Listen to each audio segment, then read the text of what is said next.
When you click the quiz link, it takes you to this screen and it should say Ukulele Tab Quiz, and the instructions at the bottom say press the tab position on the ukulele neck. So you will get a diagram of tab at the bottom of the screen, and then you will get a picture of a ukulele neck, and you need to match the two bits of information. I'll walk you through it now by pressing play.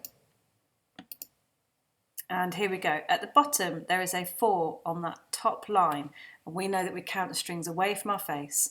So if this is string 1, string 2, string 3, string 4, then here we've got 1, 2, 3, 4, and the 4th fret is the 4th gap, counting from the left from the neck. 1, 2, 3, 4 in there.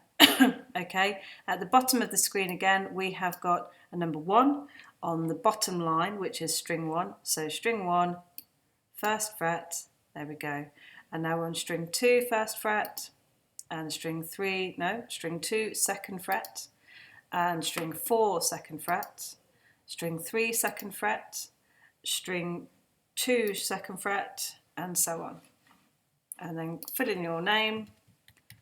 So I'm going to put Mrs. Olner, choose my class, and then submit my score. Okay, here we go.